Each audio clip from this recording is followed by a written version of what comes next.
You might know someone who looks put together on the outside, yet they are exhausted on the inside.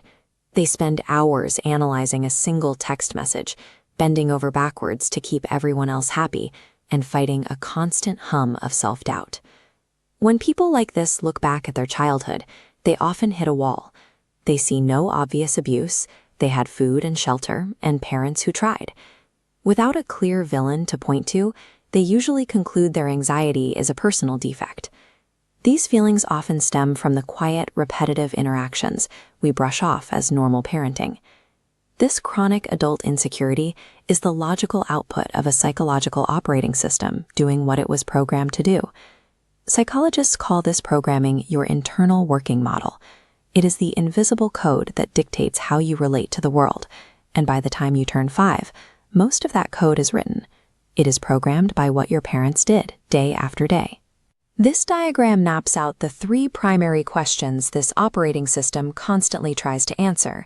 Am I safe? Am I worthy? And can I trust the people around me? To understand why an adult might struggle to answer those questions with a yes, we have to decode the 5 specific childhood habits that fed data into the system.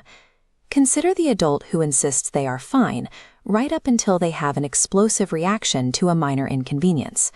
This reaction traces to the first habit, dismissing a child's emotions. When a parent shuts down distress with a quick, "You're fine," or "Stop crying," the child misses the opportunity to learn emotional regulation. They learn that their internal alarm system is broken and their feelings are unsafe. Then there is the adult with anxious attachment. They are the ones reading into the tone of a voice or the phrasing of an email, bracing for rejection. This habit is defined by inconsistent warmth. A child who consistently receives coldness adapts. But a child who sometimes receives warmth and sometimes receives something cold cannot form a strategy. Because the warmth keeps appearing, it keeps offering hope, leaving them in a state of constant tension. A nervous system that cannot predict its environment cannot feel secure. It operates in a state of constant threat. We see a similar exhaustion in the high-achieving perfectionist. They secure win after win, but the accomplishment feels hollow. This points to the 3rd habit, transactional love. When affection and approval are conditional on performance, like grades or behavior, parental love becomes a resource to be earned. The child's nervous system wires itself to equate survival with achievement. Another outcome is the adult with collapsed personal boundaries. They instinctively assume responsibility for everyone else's emotional state. This originates in the 4th habit, the caretaker child. When a parent looks to their child for emotional regulation, they are redirecting resources meant for the child's own development. Slowly, they learn to read your emotional state before their own. They stop asking, "Am I safe?"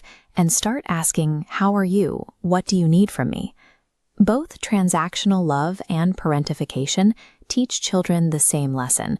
They must suppress their own needs to keep the adults around them stable.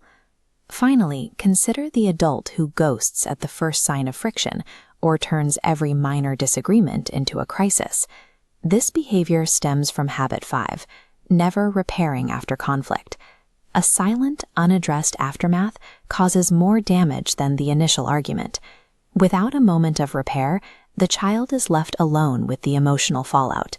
Their nervous system stays activated, with nowhere for the activation to go. They learn that conflict means disconnection, and disconnection might be permanent. However, this internal working model is made of live, adaptable code. Through neuroplasticity, the brain can reorganize its pathways when it receives different information. Attachment researchers have found that secure adults aren't raised by perfect parents. They are raised by parents who prioritize repair. What matters isn't getting it right every time. The nervous system updates when the parent consistently returns to fix the connection after getting it wrong. Every moment of genuine safety you create acts as a new data point. Over time, these points override the old programming. The most effective way to provide this new data is through a specific process of repair. Effective repair follows 3 steps. 1. Name the action. 2. Take responsibility. 3. Reaffirm your love. Repeating these steps over time provides the consistent data a nervous system needs to learn that conflict is survivable and love persists through mistakes. Understanding these patterns provides the clarity needed to rewrite our emotional blueprint.